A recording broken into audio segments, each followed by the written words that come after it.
भगवते वासुदेवाय।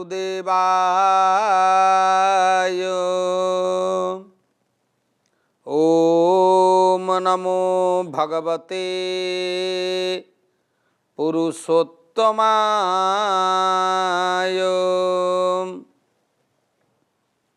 जद्दारो ब्रह्ममूर्ते प्रणवः तनुधरं सर्ववेदान्तसारं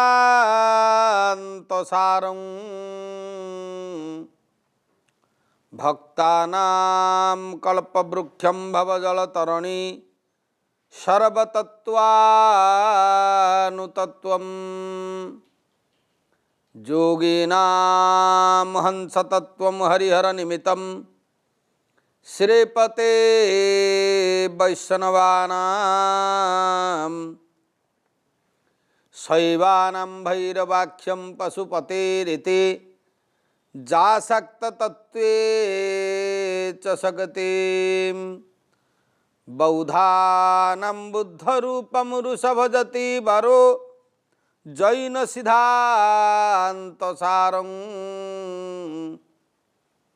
देवोऽसौ पातु नित्यं कलिकलुषहरं श्रीनीलशैलाधिनाथ।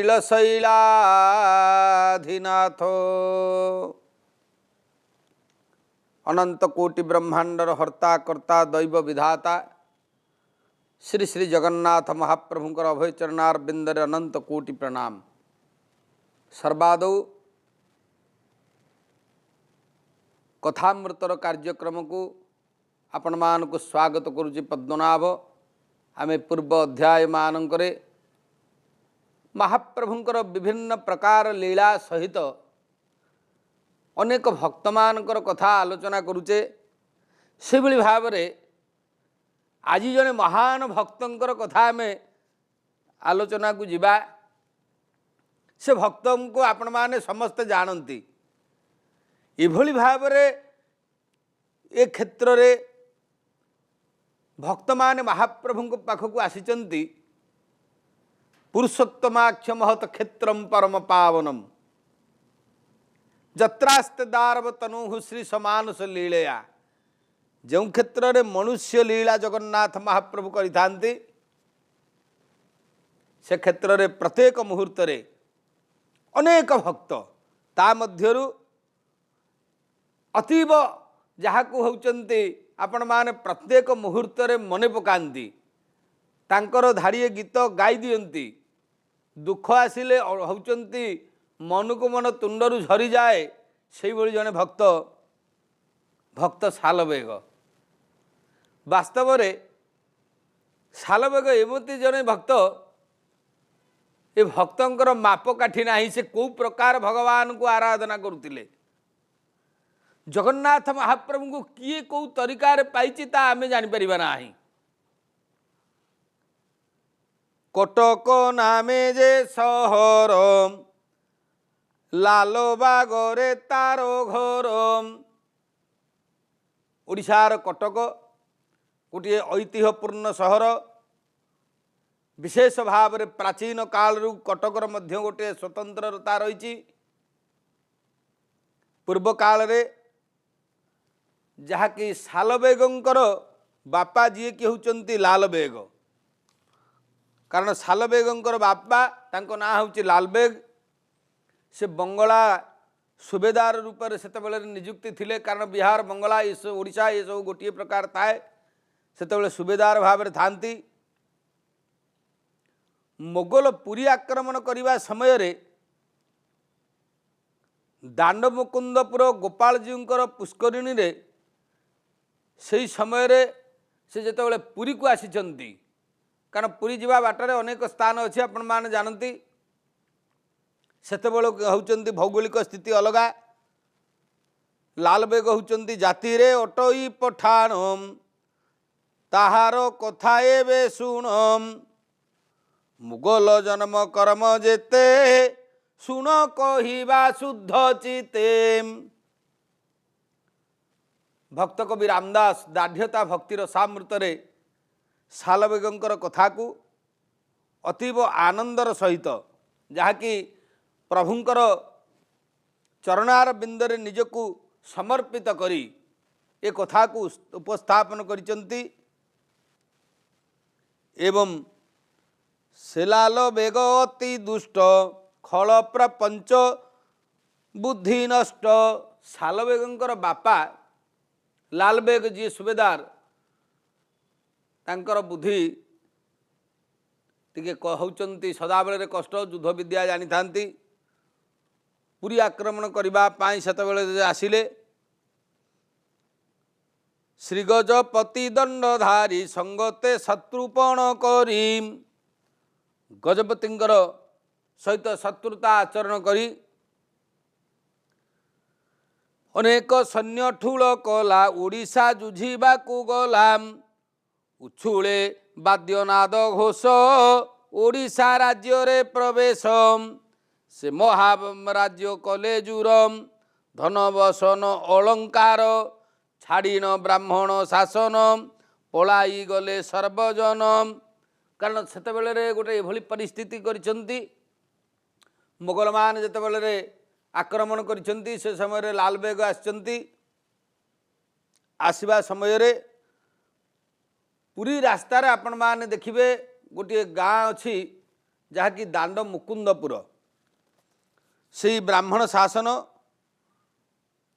छाड़ीन ब्राह्मण शासन पलाई गले सर्वजन।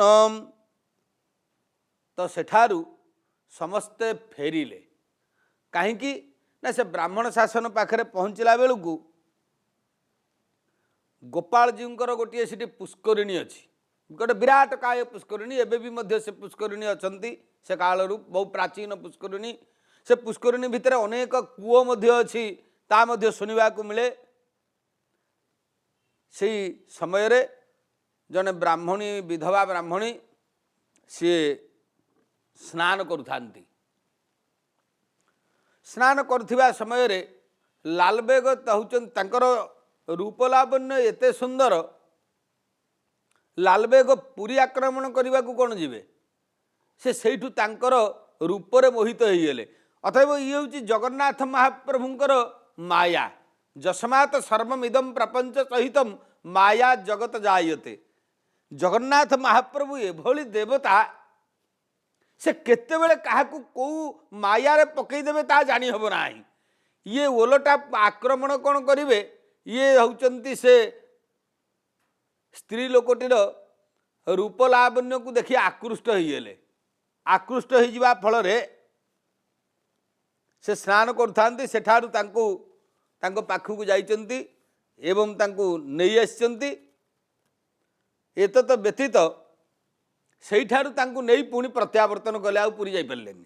तही एक विधवा नारी जाऊ से थिला स्नान करीम एकाकी जन जल घाटे शून्यता देखिला निकटे डरे से न पारिला जाई रहिला स्तंभीभूत ये के ब्राह्मणी दूजे जुबाम के कही पारे तार शोभा चंपक पुष्प परा कांति मुकुता श्रेणी दंत पंथी। जहाँ आम आलोचना कले एते होचंती तांकर रूप लावण्य मध्य लाल बेग मोहित हो गले।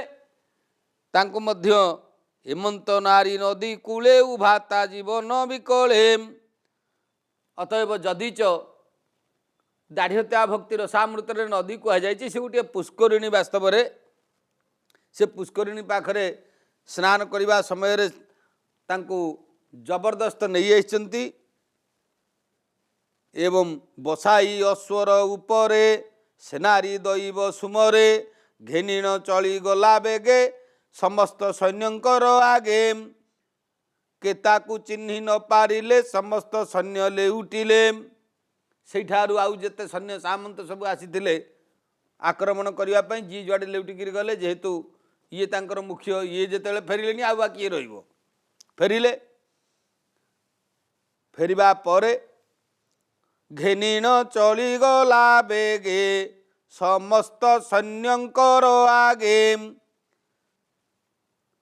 नयनु अश्रुधार गले कांदी गड़ई महितले। से जो विधवा स्त्री लोकटे आनिचंती ତାଙ୍କର ଆଖିରୁ ଲୋତକ ଗଳୁଛି। ସେହି ଅବସ୍ଥାରେ ଜବରଦସ୍ତି ତାଙ୍କୁ ନେଇକରି ଯାଇଛନ୍ତି। ତା ନିଜ କୁଟୁମ୍ବ ସୁମରି ବୋଲୋଇ ଦେବୀ ପ୍ରାଣହାରି, ତାହା ଦେଖିନ ସେ ପଠାଣମ୍ ସେନାରୀ ଚରଣ ଧରିଣମ୍। ଅନଳେ ବିନଏ କହିଲା କୋଳେ ବସାଇ ଚୁମ୍ବ ଦେଲା, ଅନେକ ଅଳଙ୍କାର ମାନ ତା ଅଙ୍ଗେ କଲା କମଣ୍ଡନମ୍। ଝିନ ବସନ ପିନ୍ଧାଇଲା ନାନା କୁସୁମେ ବେଶ କଲା, ସର୍ବାଙ୍ଗ ଗନ୍ଧ ସାର ବୋଳି ତା ସଙ୍ଗେ କଲା କାମ କେଳି। ଯେତେବେଳେ ତାକୁ ନେଇଯାଇଛି ତାକୁ ବିଭିନ୍ନ ପ୍ରକାର ଅଳଙ୍କାର ପତ୍ର ଦେଇ ତାର ମନଟାକୁ କେମିତି ପରିବର୍ତ୍ତନ କରିବ, କାରଣ ଅତ୍ୟନ୍ତ ସୁନ୍ଦର ସ୍ତ୍ରୀ, ତେଣୁ ସେଥିପାଇଁ ଏହାର ହେଉଛି ମୋହିତ ହୋଇଯାଇଛି। ଏବଂ ଅନେକ ଅଳଙ୍କାର ପତ୍ର ସୁଗନ୍ଧ ଦ୍ରବ୍ୟ ସବୁ ଦେଇ ତାର ମନଟା ପରିବର୍ତ୍ତନ ପାଇଁ ଯେତେବେଳେ ଚେଷ୍ଟା କରିଛି, ଏବଂ ନାନା ବିନୋଦ ମନ ମୋହି କୁଟୁମ୍ବ ଦେଲା ପାଶରାଇ, ଦୈବେ ଅବଳା ଶରୀର ସଙ୍ଗ ହିଁ ସିନା ମୂଳ ତାର, ତାଠାରୁ ରତି ସୁଖ ପାଇ ରହିଲା ପତ୍ନୀ ପ୍ରାୟ ହୋଇ। ଏବଂ ବାଧ୍ୟରେ ସେ ବ୍ରାହ୍ମଣୀ ମଧ୍ୟ ରହିଲା ପତ୍ନୀ ଭାବରେ। ଏବଂ ବାଧ୍ୟ ଦେଖିଲା ମୁଁ ଯେତେବେଳେ ପଳେଇ ଆସିଲାଣି ଆଉ କ'ଣ ଫେରିପାରିବି କି, ତେଣୁ ସବୁକୁ ପାଶର କରି ବାଧ୍ୟରେ ଭଗବାନଙ୍କୁ ଚିନ୍ତନ କରିଥାଏ। ତାଠାରୁ ରତି ସୁଖ ପାଇ ରହିଲା ପତ୍ନୀ ପ୍ରାୟ ହୋଇ, ଏମନ୍ତେ କେତେ ଦିନ ଗଲା ସେନାରୀ ପୁତ୍ର ପ୍ରସବିଲା। କିଛି ଦିନ ପରେ ତାର ଗୋଟିଏ ପୁଅଟିଏ ଜନ୍ମ ହେଲା। ଆଉ ପୁତ୍ରକୁ ଦେଖି ଲାଲ ବେଗ ତା ନାମ ଦେଲା ସାଲ ବେଗ। ସେ ପୁତ୍ରଟିଏ ଯେତେବେଳେ ଜନ୍ମ ହେଲା ଅତୀବ ଜାଜୁଲ୍ୟମାନ ଜ୍ୟୋତି ସ୍ୱରୂପରେ, ରୂପ ମଧ୍ୟ ସେହିଭଳି ଭାବରେ, ତାର ନାଁଟିକି ସାଲ ବେଗ ଦେଇଛନ୍ତି। ଏବଂ ପାଳିଲେ ବିଧି ମତ କରି ଅନେକ ଅଳଙ୍କାର ଭରି, ଶିଖିଲା କ୍ଷତ୍ରୀ ବୃତ୍ତି ଯେତେ ଅସ୍ୱାଦୀ ଚଢ଼ିବା ସହିତେ। କାରଣ ଯେହେତୁ ଇଏ ହେଉଛନ୍ତି ମୋଗଲ, ଯୁଦ୍ଧ ବିଦ୍ୟା ତାକୁ ଶିଖେଇଲା। ସେ ଆସ୍ତେ ଆସ୍ତେ ବଢ଼ିଛି। ବଢ଼ିଲା ପରେ କାଣ୍ଡ ଖଣ୍ଡାରେ ବିଚକ୍ଷଣ, ଆଡ଼ ହାଡ଼ ରେ ମାରଣ, ଏମନ୍ତ ନାନା ବିଦ୍ୟାମାନ, ଶିଖି ସେ କରଇ ଗୁମାନ। ତେଣୁ ଅନେକ ପ୍ରକାରର ଯେତେବେଳେ ତାକୁ ଯୁଦ୍ଧ ବିଦ୍ୟା ଶିଖେଇଲା, ଏଇଭଳି ଭାବରେ କିଛି ଦିନ ଯାଇଛି। ଏମନ୍ତେ କିଛି ଦିନ ଗଲା ତା ପିତା ଯୁଦ୍ଧେ ବାହାରିଲା। କିଛି ଦିନ ପରେ ପିତା ସାଲବେଗଙ୍କର ବାପା ଯିଏକି ହେଉଛନ୍ତି ଲାଲବେଗ, ସିଏ ଯୁଦ୍ଧରେ ବାହାରିଛନ୍ତି। ତେଣୁ ପିତାଙ୍କୁ ଘେନି ସାଲବେଗ ସୈନ୍ୟ ସଙ୍ଗତେ ଗମେ ବେଗମ, ପ୍ରବେଶ ହେଲା ସେ ସ୍ଥାନରେ, ଆଗ ହୋଇ ସେ ଯୁଦ୍ଧ କରେ। ବାପା ସହିତ ଗୋଟେ ସମୟରେ ଯୁଦ୍ଧ କରିବା ପାଇଁ ଯେତେବେଳେ ବାହାରିଲା, ଆଗ ହେଇ ଯାଇକି ଯୁଦ୍ଧ କରୁଛି। ସତତ ଖଣ୍ଡାଘାତ ହେଲାମ୍, ରୁଧିର ଧାର ବହିଗଲାମ୍, ଯୁଦ୍ଧରେ ଶସ୍ତ୍ରାଘାତ ପାଇ ଟଳି ପଡ଼ିଲା ରଣଭୂଇଁ। ଶସ୍ତ୍ରଘାତ ହେଇ ଯୁଦ୍ଧରେ ସାଲବେଗ ଟଳି ପଡ଼ିଲା। ପଡ଼ିଲା ମୂର୍ଚ୍ଛାଗତ ହୋଇ ଦେଖି ସଙ୍ଗତେ ଲୋକ ଧାଇଁ, ସାଲବେଗକୁ ବହି ନେଲେ ତା ନିଜ ପୁରେ ପ୍ରବେଶିଲେ, ଦେଖି ତାହାର ଗର୍ଭଧାରୀ ଗୁଣ ବାହୁନି ଚୋକ କରି। ପିତା ତା ହୋଇ ଅତି କ୍ରୋଧୀ ଅନେକ କଲା ମହୁଷଧି, କେବେ ହେ କୁଶଳ ନୋହିଲା ଏମନ୍ତେ କେତେ ଦିନ ଗଲା। ଯେତେବେଳେ ଶସ୍ତ୍ରାଘାତ ହେଇଛି, ସେ ଶସ୍ତ୍ରାଘାତ ଶୁଖିଲାନି। ଅନେକ ପ୍ରକାରର ମଧ୍ୟ ଔଷଧ ପତ୍ର ବ୍ୟବସ୍ଥା ଲାଲବେଗ କରିଛନ୍ତି। शेष पर्यायर अति आरते साल बेग कहिला जननीर आगम भोमाता शुण मो वचन एथर गला मो जीवन। साल बेग माँ को कहला कहला माँ ये शस्त्राघात ये घा सुखिबनी तेणु मो जीवन निश्चय गला। जेतेबेले यही कथा माँ शुणिला मरीबी आत्मघात होई ये कष्ट न पारिबी सहिबी आस्ते आस्ते कष्ट मध्य बढ़ी छाड़ मो प्रति मोह आशा आजु सरिला मो भरोसा शुणी जननी शोक भरे कहिला पुत्रर आगरे। माँ होचंती सबुठारु संसार रे बड़ नास्ति वेदात परम शास्त्र नास्ति मातु समोह गुरु। आपण माने देखिबे जेते जहा होना काई माँ कहउचंती सदाबेले रे माँ सेतिपाई माँ जेते बेले सुनिला माँ कहला कौन करिबी को उपाय करिबी भगवान को चिंता कला। भगवान को चिंता करी कहला मोहर कथा सुन बाबू तोहर थिले मोर सबू आउ तो बिना होइबी अनाथ स्वरूप कही लिरे सुतम। अरे तते आशा करी मु बंचिची यदि तू होचंती व्यर्थ ता अनुभव करुचु ताहले मु आउ कहीं बंचिबी। मोते तू पचारिलु जाहा शुण कहिबी तोते ताहा पठाण अटे तोर तात मुही ब्राह्मणी तोर मातम। पुओ को माँ से दिन सत कथा कहला कहला कथा होची कौन तोर बापा होचंती पठाण मु होची ब्राह्मणी एमंत शुणी साल बेग कहिला जननीर आग भोमात कहिलु जा मोते शुणी संशय मोर चिते से जे पठाण तू ब्राह्मणी कि रूपे तू तार घरणी। साल बेग पचारिला कहला माँ किमिति कौन तू तार भौचंती घरणी हेलु सबुतक माँ कहिला साल बेगं को जे तो पिता एभली भाव रे युद्ध करिबा पाई जाउथिले जेतेबेले आक्रमण करिबा पाई पुरी जाउथिले से समय रे मु स्नान करुथली से स्थान रु आनिची जावत्य प्रकार कथा कहीगला।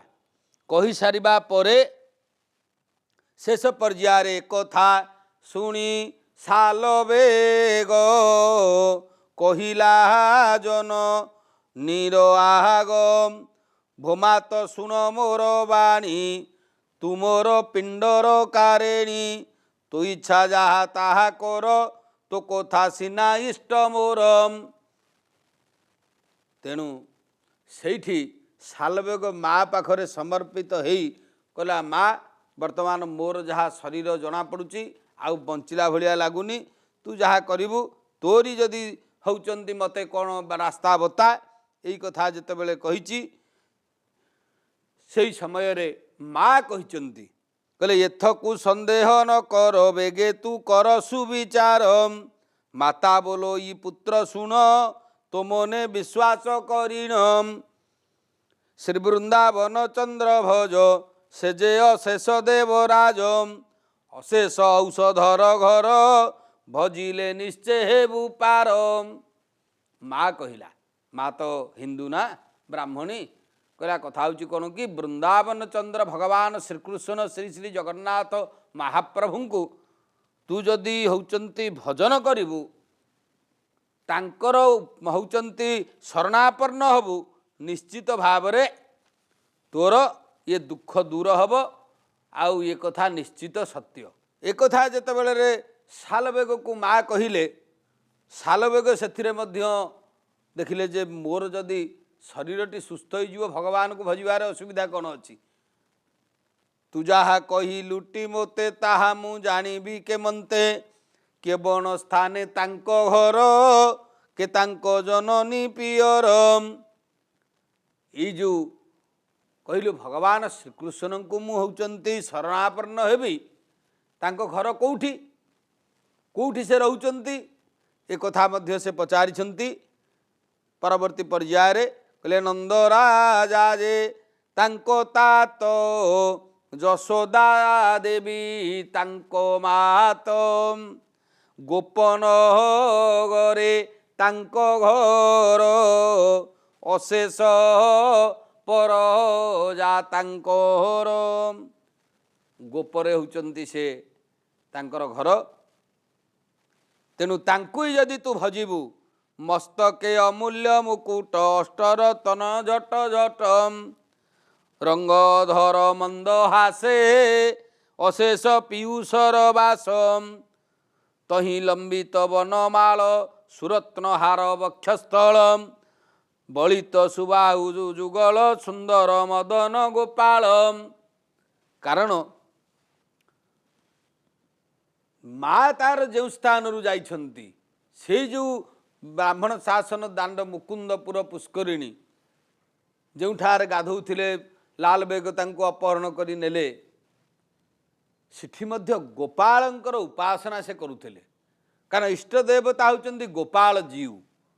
ତେଣୁ ସେଇ ଗୋପାଳ ଜୀଉଙ୍କର ଶରଣାପନ୍ନ ହୋଇ ପିଲାଦିନରୁ ଥିବାରୁ ପୁଅକୁ ମଧ୍ୟ ସେଇ ରାସ୍ତାଟି ମା ଦେଖେଇଲେ, କହିଲେ ଗୋପାଳଙ୍କୁ ତୁ ହେଉଛି ସ୍ମରଣ କରେ।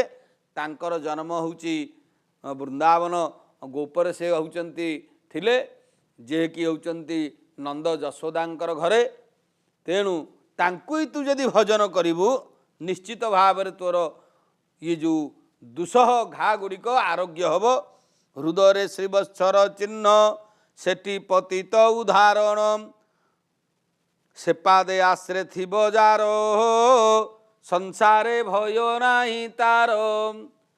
ତାଙ୍କରି ଆଶ୍ରୟ ତୁ ନେଇଯା, ତୋର ଭୟ କେବେ ରହିବ ନାହିଁ। ମାତା ବୋଇଲେ ରେ ତନୁଜ ବିଶ୍ୱାସ ସିନା ମୂଳ ବୀଜ ତୃଢ଼େ ତୁ ଯେବେ ତା ଭଜିବୁ ଦ୍ୱାଦଶ ଦିନେ ଭଲ ହେବୁ। ମା ଗୋଟିଏ କଥା କହିଲେ, କହିଲେ ତୁ ଯଦି ଦୃଢ଼ତାର ସହିତ ଭଗବାନଙ୍କର ସେଇ ଶ୍ରୀକୃଷ୍ଣ ନାମକୁ ଭଜନ କରିବୁ ନିଶ୍ଚିତ ଭାବରେ ତୁ ଏ ଦୁର୍ଦ୍ଦଶାରୁ ଭଲ ହେବୁ।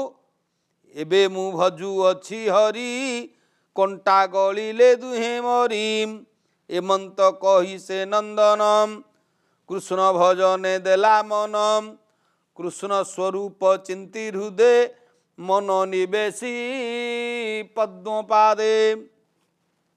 ସେଇଠାରୁ ଶାଲବେଗଙ୍କର ଭଗବାନଙ୍କ ପ୍ରତି ଶ୍ରୀକୃଷ୍ଣଙ୍କ ପ୍ରତି ଆସକ୍ତି ଆସିଲା। କୃଷ୍ଣ କଥାରେ କର୍ଣ୍ଣ ଡେରି ବଦନେ କୃଷ୍ଣ ନାମ ଧରି ଆନନ୍ଦ ସାଗରେ ବୁଡ଼ିଲା କୃଷ୍ଣ ରୂପକୁ ସେ ଚିନ୍ତିଲା। ଶ୍ରୀକୃଷ୍ଣ ବୃନ୍ଦାବନ ଲୀଳା ଭାବି ଭାବରେ ହେଲା ଭୋଳା। ତାର ମନଟା ରହିଛି ସେଇଠି। କାରଣ ମା କହିଛନ୍ତି ନିଶ୍ଚିତ ତୁ 12 ଦିନରେ ଭଲ ହେବୁ। ଭଗବାନ ଶ୍ରୀକୃଷ୍ଣଙ୍କୁ ତୁ ଯଦି ଏକାଗ୍ର ଚିତ୍ତରେ ଭଜନ କରିବୁ, ଶାଲବେଗଙ୍କର ଆଉ କିଛି ନାହିଁ ମନ ଭିତରେ। ସେ ଭଗବାନ ହେ କୃଷ୍ଣମ କମଳାପତେ ଯଦୁପତେ ଶ୍ରୀପତେ ବୈକୁଣ୍ଠାଧିପତେ ଚରାଚରପତେ ଲକ୍ଷ୍ମୀପତେ ପାହି ମାମ୍। ଭଗବାନଙ୍କୁ ସେ ସ୍ମରଣ କରୁଛନ୍ତି। ଏଇଭଳି ଭାବରେ ଶ୍ରୀକୃଷ୍ଣ ପାଦେ ଦେହ ମତି ଅନେକ ମନେ କଲା ସ୍ତୁତି ଆବର ନାରୀଚିତ ଚୋର ବ୍ରଜ କାମିନୀ ବସ୍ତ୍ରହର। ଭଗବାନଙ୍କୁ ଏଇଭଳି ଭାବରେ ସ୍ତୁତି କରୁଛି। ଏ ରୂପେ ନାନା ସ୍ତୁତି ଭଣୀ ମାତାକୁ ବୋଲେ ପୁତ୍ରମଣି ତୁ ଯାହା ବୋଇଲୁ ଗୋ ମାତ ଭଲ ତ ନୋହିଲା ମୋ ଗାତ୍ର। ସେ ପର୍ଯ୍ୟନ୍ତ ଭଲ ହେଇନି। ମା କହିଲା ଆରେ ପୁଅ ତୁ କୃଷ୍ଣଙ୍କର ପାଦ ପଦ୍ମରେ ମନ ରଖିକିରି ଜପ କର। ହେଇନି ବୋଲି ଚିନ୍ତା କରେ ନା, କାରଣ ଭଗବାନ ସବୁ କରନ୍ତି। ତେଣୁ ସେ ଆହୁରି ଦୃଢ଼ ଚିତ୍ତରେ କହିଲା ପ୍ରଭୁ ଆପଣ ଯଦି ରକ୍ଷା ନ କରିବେ ତାହେଲେ ଆଉ କିଏ ରଖିଲା ବାଲା ଅଛି। ତେଣୁ ଶାଲବେଗ ନିରନ୍ତର ଭଗବାନଙ୍କୁ ଜପ କରୁଛି। ଆଜି ତ ସମୟ ହେଇଯାଇଛି, ଭଗବାନ ତାର ପାଖରେ ପହଞ୍ଚିଲେ ନା ନାହିଁ, କ୍ଷତ ଗଲା ନା ନାହିଁ, ଆମେ ନିଶ୍ଚିତ ଆଗାମୀ ଅଧ୍ୟାୟରେ ଆଲୋଚନା କରିବା। ଆଜି ବାଣୀକୁ ବିଶ୍ରାମ ଦେଇ ଆଗାମୀ ଅଧ୍ୟାୟରେ ଶାଲବଜ୍ଞଙ୍କର ଅପୂର୍ବ କଥାମୃତକୁ ଆମେ ଆଲୋଚନା କରିବା। ଜୟ ଜଗନ୍ନାଥ। ସର୍ବେ ଭବନ୍ତୁ ସୁଖିନମ୍, ସର୍ବେ ସନ୍ତୁ ନିରାମୟା, ସର୍ବେ ଭଦ୍ରାଣୀ ପଶ୍ୟନ୍ତୁ, ମା କଶ୍ଚିତ୍ ଦୁଃଖ ଭାଗ ଭବେତ୍। ଶାନ୍ତି ଶାନ୍ତି ଶାନ୍ତି।